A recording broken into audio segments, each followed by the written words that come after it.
same game from before. He'd driven her like a fugitive abroad.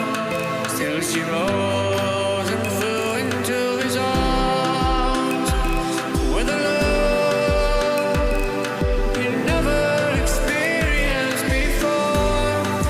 Angel of mercy, give you my heart, give you my hand, travel with you to West Virginia.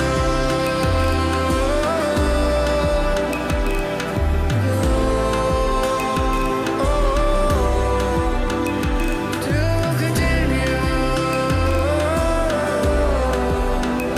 till you're cold, till you're cold.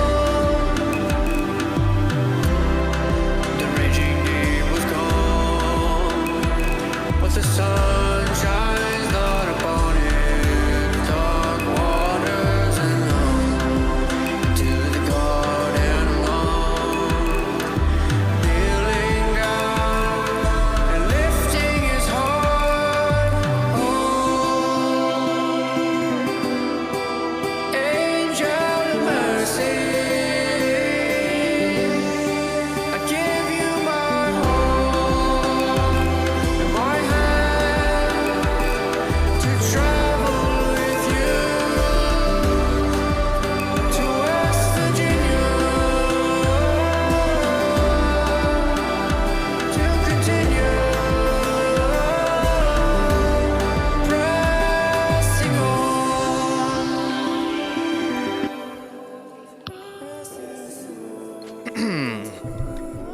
Welcome back. We will hit the ground running here. Hello, hello, and hello. Bid you all adieu, and hello. Good day, good. We start here at the Gates Building, also known as the Silver Brand Clothing Store. I'll point out the obvious. And it's brick-bearing walls, locally significant, an example of early commercial architecture, above the rather modernized first floor, of course. Here, the reach of these grubby mouth breathers, we maintain the historical integrity. These are arcaded, all that. Stone arches, sized with sort of neo-Greek ornament. Four-belled brick cornices, and all that other fancy stuff they do in the past. This says it was apparently remodeled in the 30s, this first floor. But everything we know about this comes from the 1979 photograph, implying that the today is most likely gone to meet its maker. And that's all we know, folks. This is Glenwood, built in 1850 by William Preston for James Madison Lairdley, a local notable who renamed the house for a nearby rock-strewn glen cut by a stream, where Matthews Avenue now runs. A nice rock-cut stream to Matthews Avenue. It's significant as an example of the best of Charleston's early houses, and because it's associated with, of course, important personages, including James Madison and George Summers, who both played major roles in the history of the valley and West Virginia. James Madison Laidley, for whom it was built, was the son of James Grant Laidley, who was an attorney from Parkersburg, who represented Wood County in the Virginia General Assembly from 1804 to 1806. At the age of 20, our James Madison Laidley young man founded the Western Register, which was a newspaper. Shocking. In 1848, 1849, a decade later, well, we're told a decade later, but if he was born in 1809, well, I guess it's about right. A decade later, he runs for Congress but gets defeated by Albert Jenkins after being a member of the General Assembly for some time. He'd accumulated a small fortune from a salt-making operation, somehow, and it's generally believed that the business entanglements and the decline of the local salt prices induced him to sell his house in 1857 to Judge George Summers, for whom Summers County, West Virginia, is named. The Summers family had come to the valley in 1813 from Alexandria, Virginia, building a house called Walnut Grove. Lewis Summers' Journal of a Tour from Alexandria, Virginia to Gallipolis, Ohio, published in the Southern Historical Magazine. He was an attorney, a judge, a store owner, a member of the General Assembly as well, and a member of the Virginia Constitutional Convention. His younger brother was elected to the General Assembly, member of the U.S. House of Representatives, won much acclaim for his speaking and debating abilities in the Virginia Convention of 1850 when the questions of taxation and representation as viewed by Western Virginians were addressed in opposition to the power structure of Tidewater, Virginia, and his discontent was so eloquently expressed that it climaxed in the formation of the state of West Virginia in 1863. He was defeated by Governor, tagged because he was tagged as an abolitionist, allegedly, and he's best remembered for his active work in the Washington Peace Conference. He did all he could to secure peace and prevent disunion. His pro-union stance was known to President Lincoln. Laidley History records that if you ever ask the old people who's the ablest man this county's ever produced, they will uniformly tell you is Mr. Summers, the lawyer and the advocate. You know, the one with the fancy door. His property is still owned by his descendants this very day. I have a feeling it's much larger than it looks. And this is still the same property. Fantastic upper deck. Whole place looks very substantial. No one's still standing for 100 years. Quite remarkable. That must be the missus. We again have our usual little pals here. Hey guys. Wait, arrow power on. I said on.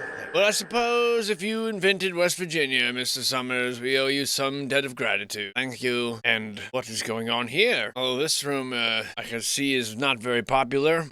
This here is inside the Daniel Boone Park. This is the Ruffner cabin. We're told it's reputed to have been built in 1803 as a dwelling for Joseph Ruffner and elaborated on clapboard house for Joel Ruffner. Called Rosedale, it's the oldest dwelling in the county, although they moved it here from Charleston. It was dismantled, apparently the logs were stored and then re-erected in 1969, trying to restore the original appearance for the National Society of Colonial Dames of America resident in West Virginia, which that just flows off the tongue. It's basically an exhibit at this point, and the numbers on them you see here because they wrote on them when they dismantled it, reassembled it properly. This here is St. John's Episcopal Church. This beautiful, otherworldly looking structure that's rather imbalanced, if you ask me. It looks like it would extend quite a bit further underground based on these windows. And we're told next to nothing about it, just that it's built in 1883 for $225. Cornerstone was laid in 1884. Oh, apparently it took them several years to build. It says the tall corner tower has a stair turret and is conspicuous for the stone spire and 4 corbelled stone spiralets that give it a rather top-heavy and ponderous appearance. I would say top-heavy, yes, it does.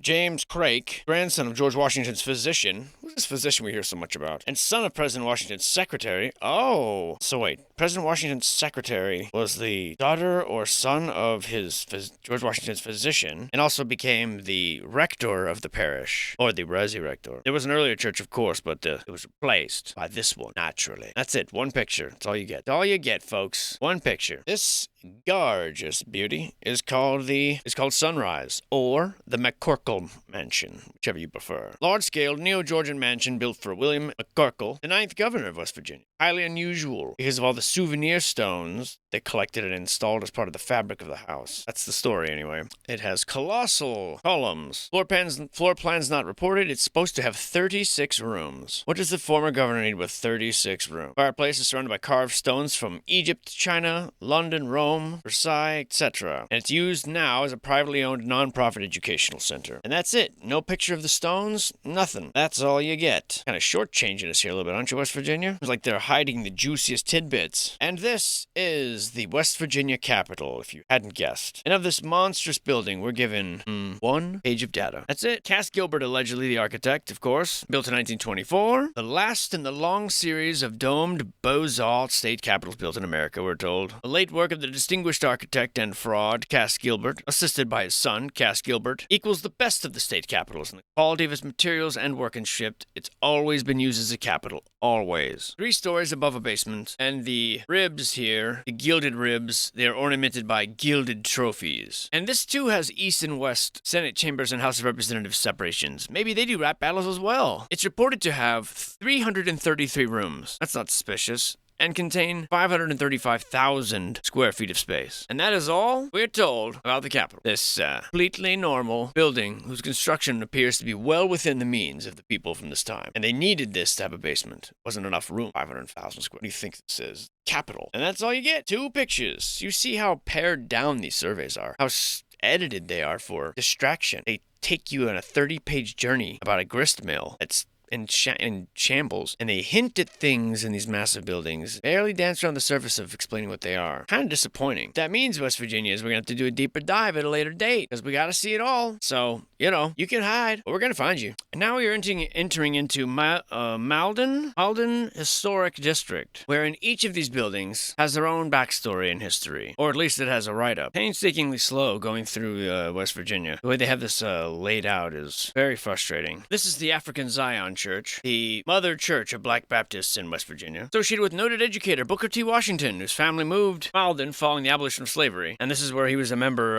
at childhood and then before his death. This one was built in 1888 and is a major contribution to the historic integrity of the area as a whole by the virtue of it not being very modified or damaged. Now, Malden, originally called Kanawha Salines, was the town that played the most prominent role in the development of the salt industry in this valley, which spanned a considerable present-day industrial importance as a chemical-producing region. Malden is notable for the large number of early buildings, some dating from the 1830s, attesting to a degree of architectural formalism existing in the town earlier than in any other Kanawha Valley settlement, because of the national importance of the salt work. This district contains the structures. It was an adjunct to the exploitation of the salt springs. Salt was obtained from the springs by Indians prior to the immigration in the 1700s. By the second decade, salt wells were producing considerable quantities of the sought-after commodity, and it was so lucrative and competitive that a group of Kanawha Valley manufacturers met in 1817 to establish a set of self-regulatory measures in order to perpetuate a profitable business climate for all, thus creating one of the first large-scale business trusts in America. Attendant to the production of salt was the improvement of the drilling techniques that they used for brine wells and gas wells, and the procedure for drying the brine to extract the salt required fuel for heat, which local supplies of gas could also provide. And as a result of the increased drilling activity, technical advances evolved, serving the salt industry, and later serving the oil industry in America. The Kanawha River, which allowed Malden and its neighboring communities to become one of the primary salt-producing regions in mid-19th century America. And the town was named Malden in the 1850s, and as the commerce was devastated by the Civil War, Malden began to lose its position of power in the national market. And in 1870s, only one furnace continued in operation, which led to the gradual deterioration of the traditional economic foundation for the valley. Even though it helped to spawn chemical industries, Malden did not share this latter-day boom. By the late 1800s, commercial activity, which had lured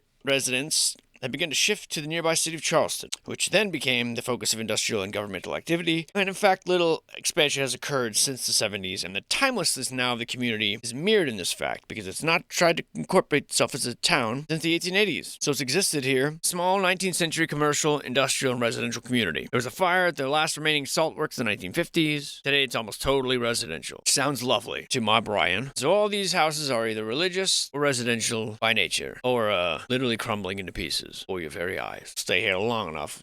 Time-lapse. Pile of leaves. In no time. That one wouldn't. And hopefully this community has maintained this as we move on out of the area. First, we're going to check in on this guy's study and comment on his chandelier and his nice collection of leather-bound books. There's the old fellow now there above the mantel. Proof of his firewood chopping. Okay, pretty good. And we're going to mosey on down the road. Church looks like a bird yelling at somebody. Like, "Bucket! All right, large chicken. I'm leaving. You win. Your squawks have moved me. And just look at this beauty. This is the Baltimore and Ohio Railroad Benwood Bridge. And there is nothing about this here in this here historical record, but golly. Look at that thing. How impressive. The write-up does not exist here in this portion. Sure, we'll run into it down the road. We can definitely marvel at its amazement. 1870, they claim. Well, how about that? Wow, look at these. This is the freight station and the machine shop for the same railroad. What a tragedy. Look at that thing all busted up. Brickwork on that. What an incredible building. And truly tragic to see it in such disarray. The kind of brick structures that you see everywhere. Oh, the train. Look at the footings of an old bridge here. This is impossible to follow along here. West Virginia is this is not organized well at all. And there's a bunch of good looking guys. So this survey now takes us an unexpected twist where we see actual people. Weird. This is Seneca Glass, and it's a company that was founded by a group of immigrant German glass blowers. Some of them were from North Cumberland Glass Company in Maryland. And they met and they formed their own corporation and they purchased the plant of the Fostoria or glass company, in Ohio, moved to Moundsville, West Virginia, and then eventually settled in Morgantown. 1897 continues to be in operation up till the present, at least as far as 1984 was concerned. So we're told this should stimulate historians and casual observers. On a technological level, the plant still operates using the same machinery and process with which it began over 80 years ago. Original furnace, original factory. The factory's been greatly expanded, of course, but the glass is still produced from the original 14-pot furnace by shops or teams of men, just like it was in 1897. The persistence of technology, it provides, we're told, irresistible opportunity for speculation as to the nature and source of innovation in the industry.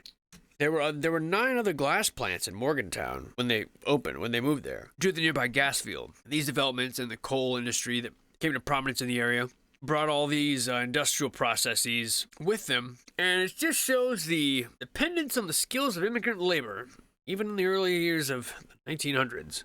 We're told that in this period there was nativism and resentment of immigrants who would feel native when they just moved here. The glass industry in the U.S. is a product of the 19th century. Through and through. These people hand doing this stuff. I mean, it's centuries old, glassmaking in general, and it was pretty complicated. It was pretty sophisticated even allegedly in the Columbus era. Essentially a medieval craft, which required a large number of skilled workmen who served long apprenticeships, and they guard trade secrets. And so they kind of resist the reduction of skills to literary form and disseminating this info into the public domain. For this reason, glassmaking was, in its American phase, resistant to change, depending on traditional knowledge of immigrant workers. And they're doing this stuff by hand here, which is pretty impressive. And this is a pretty fascinating process here. What's amazing is the lack of safety equipment, which I love that, personally. I love just the freedom. And as you'll see here, this is such a mixed bag of people, all ages. They all look like they're just in different walks of life.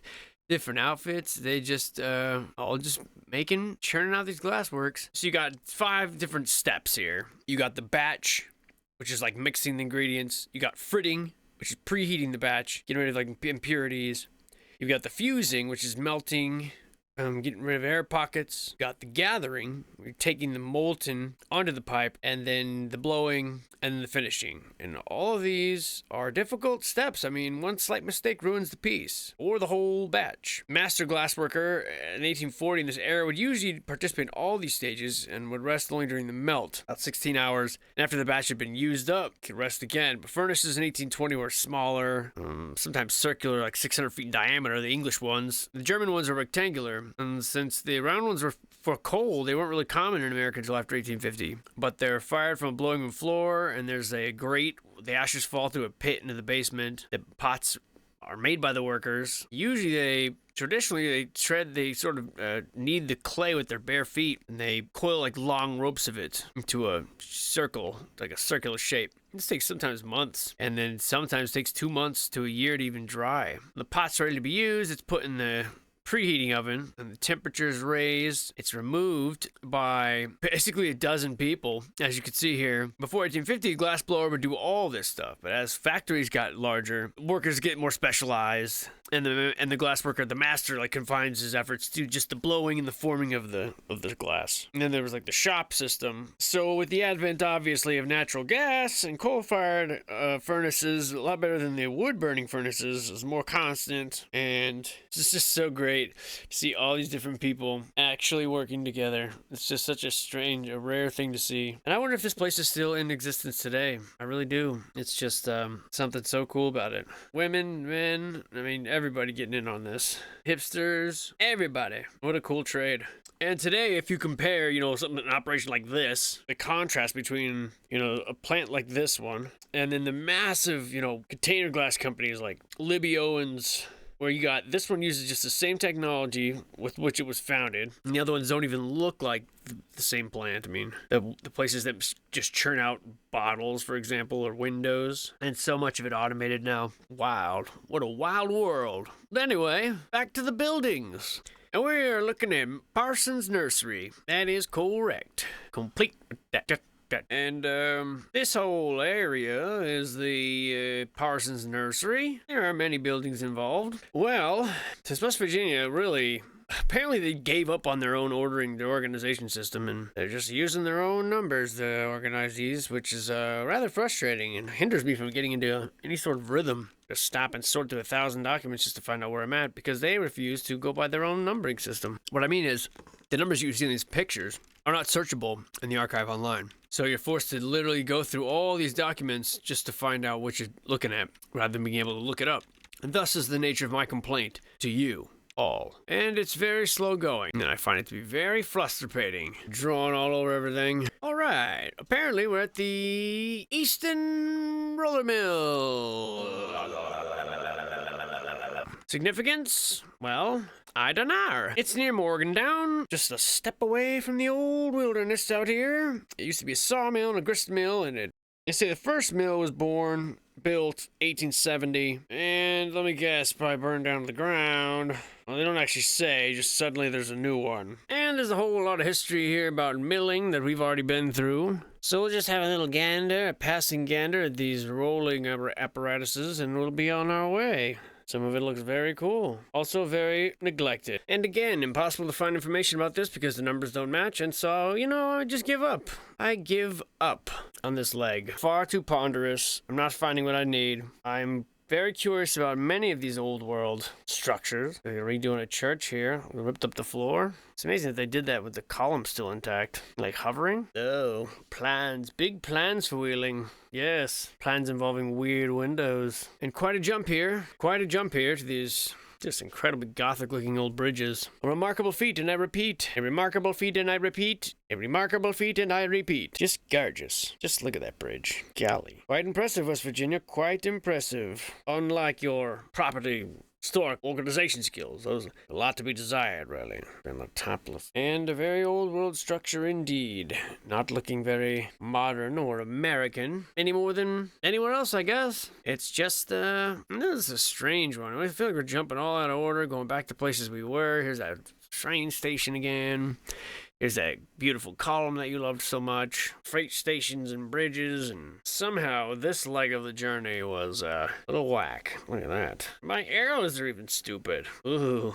Makes my loins tingle looking down from on high. Just the useless birdhouse up on the top of that there church. None to see here. And look at that. What is going on over there? Are they filling those tunnels in? That was all my arrows, Bill. What are they doing here? These brick kilns? Must be. And they're just loading up these trucks. Or they bringing material in, loading up the ovens, firing blocks and bricks, or are they just discovering this stuff and cleaning it out? Who the hell knows? Maybe both. Here's a very historical picture. Jim Dandy to the rescue. Whoa, so cool. Just so amazing. Anyone just says this and thinks, just literally think that we built this in 1807. Like, why? Really just don't understand. I've got to do it at least once, though. What is that? Look at that. Like an ancienter than hell. Gonna brick that up there, huh? Is that where Big Bad John last stand was? Holding up the mining cave for the other fellers or whatever. There he is, Big John. Big Bad John. Oh, sorry that this portion of it was just trash. Yeesh. Looking forward to this one too. But I got no informations. And that can't be very fun. Weirdly out of order. Just gonna stroll right through town here, huh? All these towns, I got this just old brick right here, huh? It stands out so much to me. There's that famous covered bridge you're so fond of. These areas and their covered bridges, man. They really love them.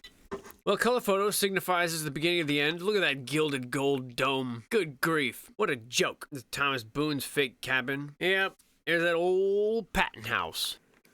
We had to put some things off. Move things around, flip that up, upside down. And we're going to continue on here. I got a new method. I got a new way. And, we're going to see how it goes. How are you guys? Yeah. How you doing? Yeah. Can't, tell you how much I appreciate you all, really. Now, Westview 131. Let's see, I remember that one. Let's actually sort these slightly differently. Where hail? Now that might have mixed it all up. 'Cause, to be perfectly honest, that don't look like no Samuel Annis house to me. Unless Samuel lives on a bridge. Well, I suppose we can jump around a little bit, if it'll allow. That's a pretty big if. Well, I guess we'll start here. This is the White Sulphur Row. Or also known as, this is White Sulphur Springs. Also known as the Greenbrier, also known as on Paradise Row, which is also known as Bachelor's Row off the U.S. Route 60 in Greenbrier County, West Virginia. There's her. Now, what we're told about this place is that it's the first permanent structures at this resort complex here, which is called White Sulphur Springs. And essentially, that is all the information that you and I are given. This row of cottages. Reckless speculation we shall, I suppose. I'm not sure what's exactly so meaningful behind it. I'm so used to that California narrative-driven stuff. It's hard to come back to regular Earth, where people tell some semblance of the truth. Yeah, I know. But here we are. Here's where we find ourselves. And this is the Stats Mill Covered Bridge, which spans the Tug Fork River And it is an excellent example of one of the great American contributions to structural engineering, which is this covered timber bridge. Really, is that native to America? Is that why they are so high on these things? They claim 1887 was the original date of construction here. And we're told here in Jackson County it was the latest of many such wooden structures to dot the countryside. Today, however, covered bridges are an endangered species. In the past 25 years, which this was written in the 80s, so God knows what number that blossoms to now, but it's West Virginia's witnessed the disappearance of more than 40 covered timbered bridges. Once plentiful, even common genre of structures, only 18 remained in the state, and this is in the 80s. The Stats Mill community was founded by the Stats family, if you could guess, Abraham Stats and his wife Ann King. They were the progenitors of the Stats family. Abraham served in the Revolutionary War. Their son Cornelius served in the War of 1812, allegedly, and married Anne Carney. They were the parents of Isaac Stats, who built the first water-powered mill on Tug Fork, the site that came to be known as, if you couldn't guess it, Stats Mill. This bridge was built and owned by Enoch Stats, the son of Isaac, very biblical family. Quincy and Grimm did the stonework, local masons, and Enoch Stats himself made the dirt fills for the sum of $110. Now, if you're a bridge connoisseur, you can tell this didn't utilize the familiar Burr arch truss system, which is the usual solution employed by the craft-trained bridge builders. This is constructed with long trusses. It is not known why this method was selected for this bridge. And what we are left with is an outstanding example of a pure long truss-covered bridge of notable span executed by craftsmen of considerable skill. A source of pride for the people of Jackson County and West Virginia. And if you don't feel proud, you should. Hold your head high, West Virginia. Y'all know how to make a damn good bridge. Yes, sir.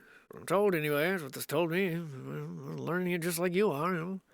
Haven't the foggiest idea what this is. So much for my new method. Lasted like not even one. This is the Master Armorer's house, the home of the Master Armorer of the Harper's Ferry Armory. Both sides of the Civil War used this as officers' quarters, and both sides put their muddy boots on the couch in equal proportion. That's what I'm told. I'm not going to tell you who told me. They wish to be renamed anonymous, but just know that they are familiar with the situation. And we see these little crenellated end walls that we see many times throughout the old world construction. Other than that, it's a little plain. Leaves a little to be desired, I think. But of course, this has been restored. It's not in its original condition. I know that from the documents I read. So there. Bet you're jealous you didn't read those documents. I'll bet you are. Well, the good news is they're available to the public. So if you want to just cross the Rubicon into complete dork, the element of an area of complete dork, come on in. The water's fine. This beautiful, good-looking piece of dump is the Raider store. Roeder. R-E-R-O-E-D. Roeder, maybe. And the Whitehall Tavern is around here, too, which we remember that one. And this here Roeder store is a real special place, probably. I mean, I don't know. There's no information about it, but it must be special if it's on this here survey. It looks older than hell. I'll give it that. Look at that layer of brick. Looks like it was added onto at some point. I think this is that Whitehall Tavern we saw. A place that looked so cool to hang out in, with the one bar stool and all that. Not bad, really. Done a good job restoring it. Definitely looks like a very quaint, colonial-era home. I like it. It's kind of endearing. Ugh. This is where you gotta slide down there into the garbage chute, and then that weird robot thing tries to close you and smash you and stuff. Remember Star Wars? The original Star Wars? Anybody remember that far? The New Hope, starring legendary Mark Hamill? How could you forget? They look like dueling singers. He's like, in the attic here, nobody calls to visit. Nobody calls to visit anymore. Someone left a frying pan on the wall there.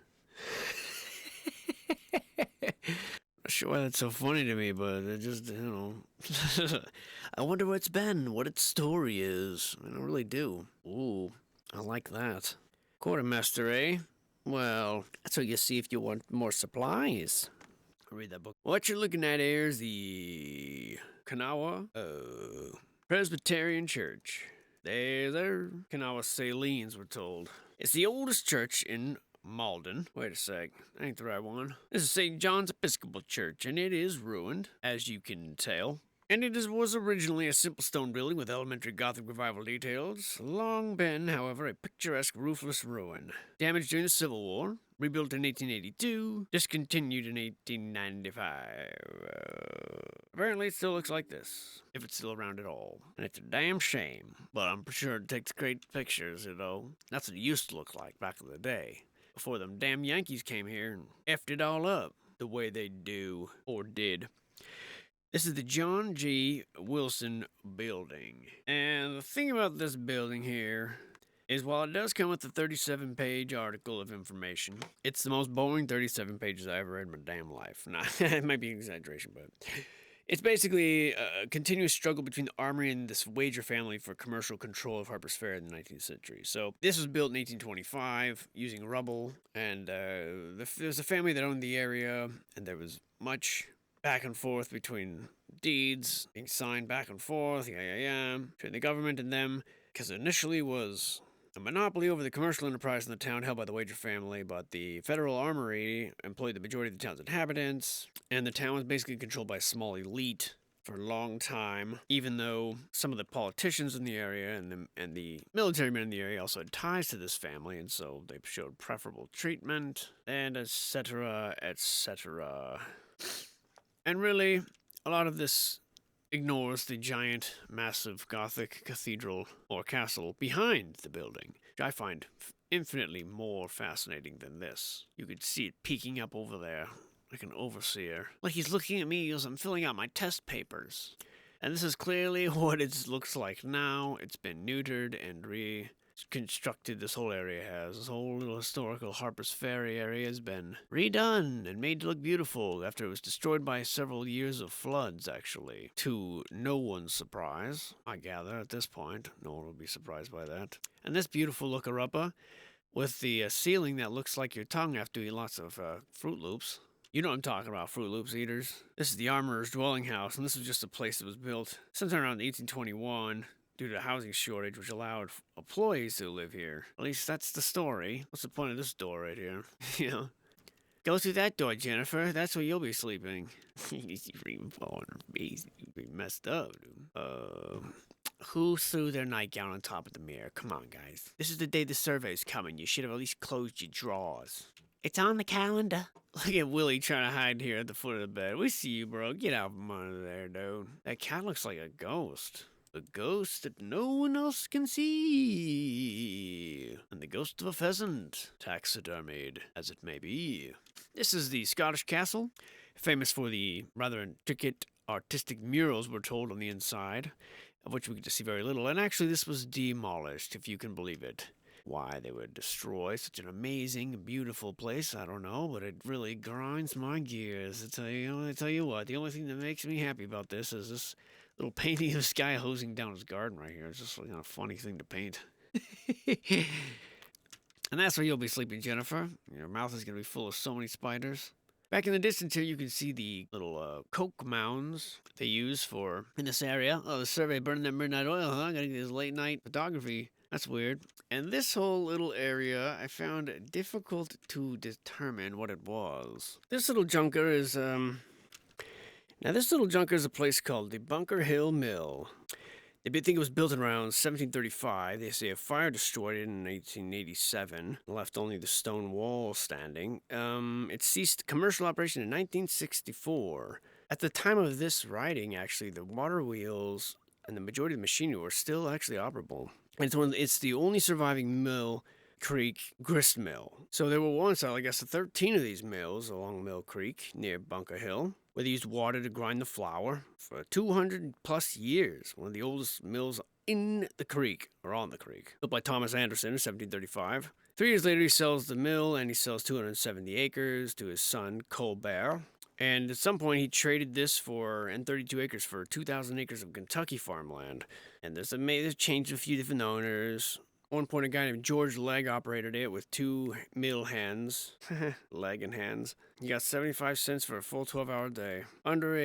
So they could grind like 300 bushels of wheat into flour in a single day, allegedly. They ground rye and barley and cornmeal and tons of livestock feed, and I guess it was difficult to keep mill profitable because it could only run at like 3/4 capacity for 9 months, and during 3 months it could only work about 50% capacity. By 1880, there were only a few left, and then when this place burned, the Martinsburg Statesman reports the flames are said to be the largest ever seen in this place. The ruin is visited daily by large numbers. But, however, by November of the same year, it was completely rebuilt, and they would grind grain into flour for the trade, and they would trade it for fruits and berries. And on one occasion, a dentist extracted a tooth in exchange for flour. Despite its small size, lack of a railroad siding, and frequent changes in ownership, it operated until, like I said, 1964. And how it worked is there was a water which powers these wheels. It's drawn from Mill Creek, which is a spring. It's a tributary. There's a dam on Mill Creek which diverts water into a supply canal and empties into this mill's little bay. There's a little stone-lined headrace. I think now it's a concrete pipe. And nobody really knows the construction of these earlier wheels, where they came from, who made them. It was water-powered until 1920 when they added a diesel engine to run when the water was insufficient volume. This area is where elevators would actually bring the grain up here to the... And then it would go down these sort of slides here to a separator. Use a bunch of screens and stuff to separate it all out, like so. And they don't actually know, like for example, where this thing and some of these other machinery, where it was used or how it was used. There's a bunch of it on hand.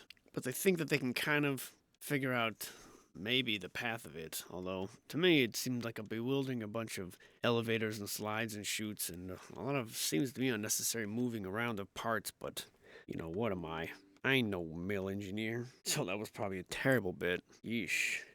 This is allegedly dam number 5, a hydroelectric plant in the Hedgesville vicinity, and allegedly they are building it in these pictures, although looks like rebuilding it, if anything, if you ask me. I mean, who works with just rubble delivered like this? I don't know. It just doesn't look like new construction to me. I mean, this looks like it was just destroyed, and they're just rebuilding it. Unless, of course, this looks like a new lumber to you. I don't think so. No. It looks to me as if something took this thing out a long time ago, and they're just rebuilding it on the spot, refacing it. No one builds that messily. And there's the finished product. There it goes floating away. No, come back, house. Look at that gorgeous machinery. Wow. Looks like giant speakers. How cool. I love that stuff. That old steampunk looking stuff. Very impressive. And here we are back here at this place we sort of teased around once. Okay. So this is the east roundhouse. Apparently there's a west roundhouse as well. This one was destroyed by Confederal, so I'm kind of confused by it, Confederal troops in 1861. Or I'm sorry, this one was destroyed. This is the west one. God, if you see West Virginia, really, they make this stuff really hard to find out about. I guess this one was destroyed too by Confederate troops. So yeah, this cast iron building, which is very unique, sort of like this little Mr. Potato Head guy here, is like, I can't wait to go home and get, like, hey, move it, buddy. It belongs to a switch shop, and significant because it's almost entirely composed of cast iron all throughout the whole frickin' inside. And holy good gollywackle, Rusty Spamonte. Look at that beautiful looker. What have we here? Oh, you know what that is, right? It's exactly what it looks like. You can guess. It's the Federal Aviation Administration Records Center. Oh my god, it looks exactly like that. Actually, it used to be the old courthouse until it took that completely awesome new title. And we're given no information about this and sadly one picture. Can you believe that? One picture. What a joke. How could that even be possible? They're just obsessed with machinery and industry here. And dams. Dam number 4, dam number 5. I mean, these old structures are pretty dope, but this is allegedly construction photo as usual. And I don't buy it. Look at all this rubble out here. If anything, it looks rebuilt. It's an interesting place, but I just don't know what to believe here. Old, older, new. Old, est, old, new. Something like that. Before the repair work been started, of course. Yeah, I'd say so. Repair work is accurate. These are construction pieces of more of the dam. Very engineer heavy. Look at that mud flutter. Gorgeous. This here's the old Yeager building. We are told the basement is dirt, upper floor is wood. We are told it's a part of a downtown improvement project to clear blighted property that has not been occupied for several years. So therefore, this will be demolished in 1985, which means it's already gone. Which is a shame because look at this thing. What a looker. Look at that beauty. My God. What would be the point of that? These guys didn't build this. Anytime they pose like this, it just looks so forced. It's like, oh, go stand by, take a picture. You're going to tell me built it. Yeah. Unbelievable. There's another one with those old world buttresses with this new frame sort of built on top. And another beautiful old tunnel. 1858, they say. Yeah, right. Just a door that goes nowhere. That makes sense. Perfect. This is West Virginia's first water park. It's on the top of the slide. You gotta bring your own coconut oil, though, or else you rip your trousers on that rough concrete. Hey, get out of the shot. Look at me, Ma. I can hold this thing up with one hand. Wow. Dude, this machinery is amazing. Look at that thing. Incredible. Quite the remarkable feat. The old red sulfur springs, eh? Holy how. Holy wow. Look at this bad boy. Wow. The Bank of Wheeling, eh? How impressive. Only 3 pictures, so we gotta look real good. Just look at that doorway. Look at the intricacy on this thing. Just beautiful. We're told it was built in 1892. The only known tracings of the original plans were burned in a fire in 1944, of course. They claim the original walls were covered up, the original stairway was modified, and they didn't use the 3rd floor. So banking in northwestern Virginia begins in 1817 with the establishment of Northwestern Bank of Virginia in Wheeling. The Bank of Wheeling was established in 1850 by Mr. Hubbard and Mr. List, reorganized and incorporated into the laws of West Virginia as a state bank in 1890, consolidated with several other banks, and headed by Mr. Earl W. Oglebay. Edward Franzheim described it, who was probably the most successful and best-known architect in the state of West Virginia. He was born here, he attended the Lindsley Institute, and then studied architecture for 7 years at MIT, including some of the most noted buildings in the area. Remarkably beautiful. One can only hope it's still there, bringing the old glory to West Virginia. Always take it away. It's the twisting of the history, the forging of the books. Well, a land so full of promise, well, it isn't how it looks. Mind manipulated by the Freemasonic crooks, but the truth will see the sun. They trampled on the forest, they extracted all the coal. They dammed up all the rivers and they tried to damn our souls. We're born to free, but the freedom's what they stole. The truth is not yet done. Glory, glory, West Virginia. The story, West Virginia. Glory, glory, West Virginia. The truth will see the sun. They've broken all our charters and they've taken all the gold, and they've planted seeds of hatred with the lies that we've been told. The weight is getting heavy, still we're coming from the cold. The truth can't be undone. It's time to shake the mountains with the howling of the men who have nothing left to lose. The rebel yell is in the wind. It's the echoing reminder of the way it should have been. The truth goes marching on. So glory, glory, West Virginia. The story, West Virginia. Glory, glory, West Virginia. The truth goes marching on.